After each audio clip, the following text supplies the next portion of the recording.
Hello and welcome to this quick guide on how to prepare your talk for your next conference. So this is for you if you're currently preparing a talk, but you're not sure how to make it good. Hopefully by the end of this, you'll have a clear understanding of what it means for a talk to be good, and you'll have a clear roadmap as to how to prepare yours. So specifically, we're going to talk about these 4 things. First, we're going to define what it means for a talk to be good. 2, we're going to talk about how to come up with the content for your talk. 3, we're going to cover how to structure that content. And 4, we're going to talk about how to prepare your slides. What is a good talk? Now, to understand this, we're going to think about what we do, which is animal advocacy. So one of the most common mistakes that people make when we think about the ethics of what we do to other animals is we tend to think about the issue from our perspective. So for example, we ask things like, do I think farming animals is an injustice? Or does a chicken's suffering matter to me? However, the animals are the ones being exploited, so it's far more relevant to think about this issue from their perspective. So instead of asking, do I think farming animals is an injustice? We can ask, what is farming animals if we look at it from the animal's perspective? And instead of, does a chicken's suffering matter to me? We can ask, does a chicken's suffering matter to that chicken? Now, similarly, one of the most common mistakes that I think we make when we think about what we should talk about when giving a talk is we think about it from our perspective. We ask ourselves things like, what do I want to talk about? What can giving this talk do for me? However, in this case, the people in our audience are the ones who have to sit through our talk. They are the victims in this situation. So actually, what's far more relevant is to look at things from their perspective. So instead of asking, what do I want to talk about? We can ask, what can I talk about that would be helpful for my audience? And instead of asking, what can giving this talk do for me? We can ask, what can giving this talk do for my audience? So if we're to summarize all of this in one sentence, a good talk is a talk that's helpful from your audience's perspective. So now let's go through some examples of what are topics or talk ideas that would be helpful for your audience and some that would not be helpful for your audience. So I think a classic example of the kind of talk that I think is not generally very helpful is a talk that's all about us. So for example, if I were to give a talk that was all about my organization and the work that we do and what we have accomplished. Now, there might be some value in that. For example, it might be inspiring, but in general, it tends not to be very helpful because what are you going to walk away with? Furthermore, this is all generally stuff that you can learn from my About page. So I'm not saying here that you shouldn't talk about yourself. Rather, that if your entire talk is just about you and what you have done and what you have accomplished, then that may not be the most helpful thing for your audience. Okay, so if that's the case, what are some examples of topics that would be helpful? One example would be to talk about an accomplishment you've achieved and explain how you achieved it. So for example, how we created X outcome through Y campaign. 2, you can talk about how you solved a problem that others may be facing. So for example, maybe you got really good at managing volunteers, and then you could make a talk about how we manage a volunteer network with over X number of people. Or 3, you can teach a skill that you're very good at. So in my case, as a video guy, I might do a talk about visual storytelling for animal advocates. So now that you've got the topic, you know what generally you're going to talk about, how do you come up with specifically what is going to be included in your talk? So in this section, we're going to go over a really simple 2-step process that you can use to basically come up with all the content for your talk. So let's think for a second about what matters from the perspective of someone who's going to go see your talk. Now, what matters most likely is what they can walk away with. What takeaways can they get from your talk? And so I think that a really good place to start when coming up with the content for your talk is to think about what takeaways you want to give to your audience. And so the 2-step process to do this is first, write down what takeaways you want your audience to walk away with. And 2, and this is the step to make those takeaways memorable, you want to write down clear examples or stories that illustrate your takeaways or that make your takeaways easy to understand and memorable. All right, so here I want to give an example of what I would do if I was writing a talk about visual storytelling for animal advocates. And I want to show you how this 2-step process works. So first, I wrote this little about thing for the presentation just to give you a little bit of context. So the idea is that as animal advocates, our campaign materials, flyers, newsletters, social media posts all have visuals, whether they be photos or videos. And I think it's very important to be intentional about what visuals we use. And so basically in this talk, I want to talk about how we can be more intentional about the visuals that we use in order to be more impactful. Okay, so that's just a quick about. Now let's get to that two-step process.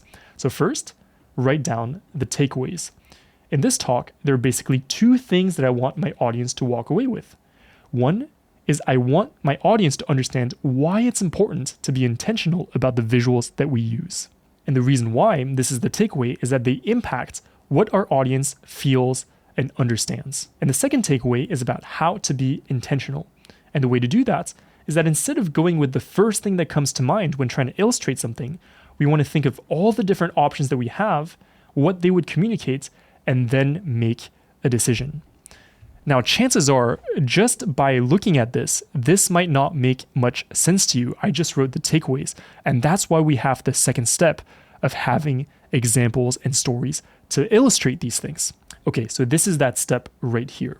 First takeaway, why is it important to be intentional about the visuals that we use? The example I would give is this example with zoo photos. These are all photos of animals in zoos. They're actually stock photos that I found around the internet. But another way that we could do it is to show photos like these. These are photos from We Animals. And I think that there's a clear difference in what these photos communicate. I would explain it, but I think it's actually not necessary. So this is the kind of example I would give to illustrate how important it is for us to be intentional about the visuals that we use. Okay, so second thing, how to be intentional. I said earlier that the way to be intentional is to think about many options of how we can illustrate a certain thing and then make a decision of how we want to do so. And so one example I would give for this is about illustrating the idea of the animals that we use for food. So one option is to use some stock photos that you find on the internet, so photos that look kind of like this. Another option would be to use wide shots of factory farms. Yet another option would be to show close-ups of animals in farms and slaughterhouses, so something like this.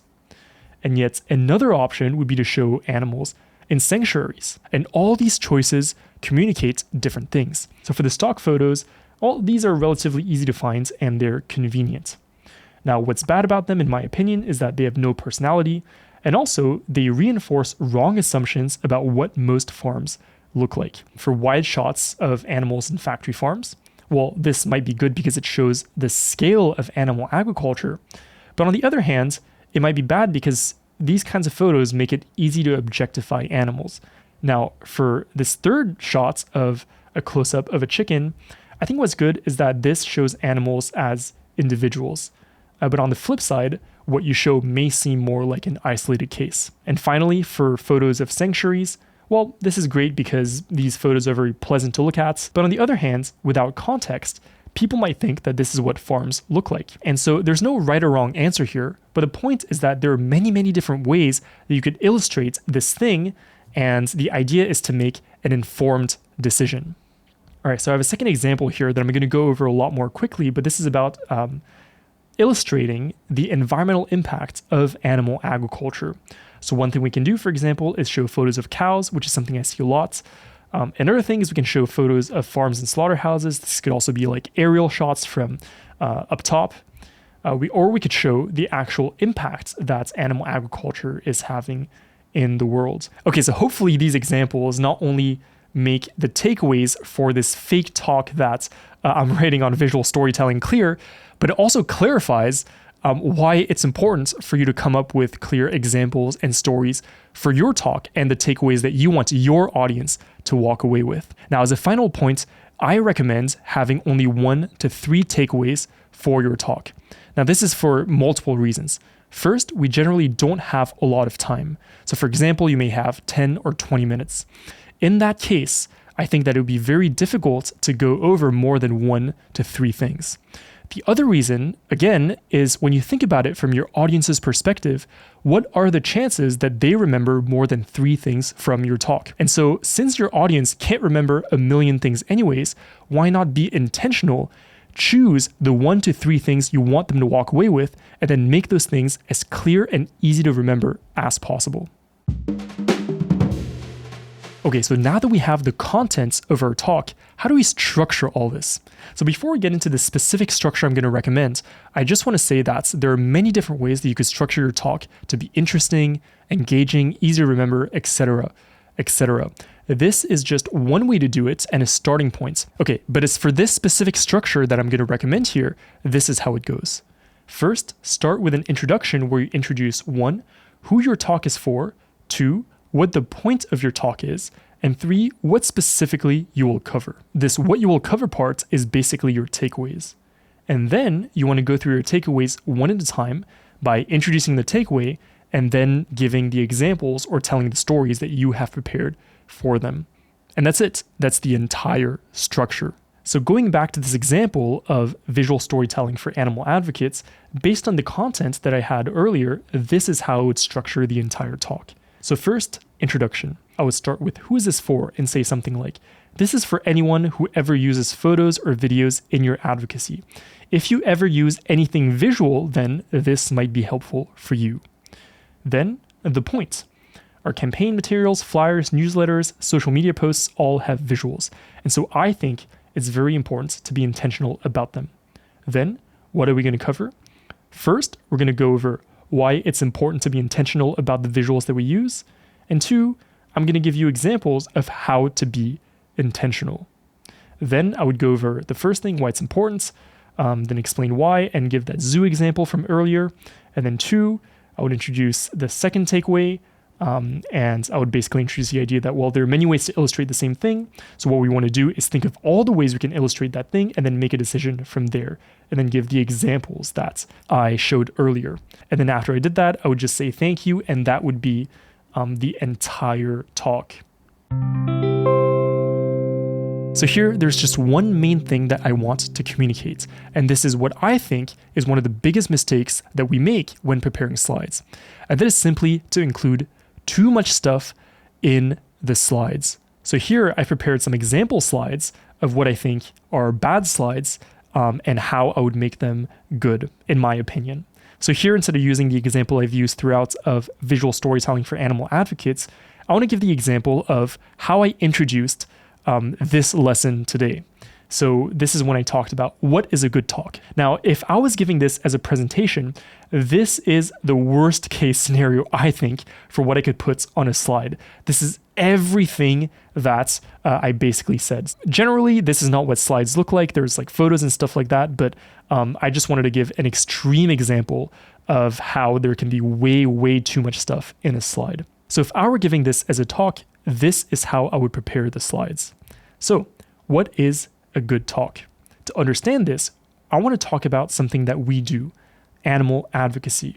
Now, in animal advocacy, what we observe is that people often think about the issues of what we do to animals from our perspective.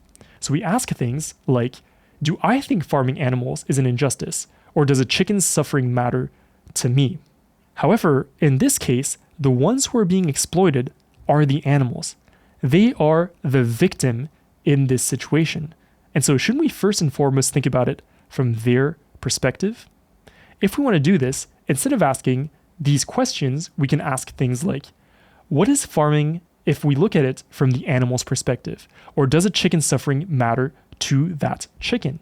So that's what it means to look at it from the animal's perspective. Similarly, when we think about what to give our talks about, we often think about it from our perspective. So we ask ourselves things like, what do I want to talk about? Or what can giving this talk do for me? But in this situation, the ones who have to sit through our talks is our audience. Our audience members are the victims in this situation. And so it's far more relevant to think about it from their perspective. So instead of asking these questions, we can ask things like, what would be helpful for them, and what can giving this talk do for my audience?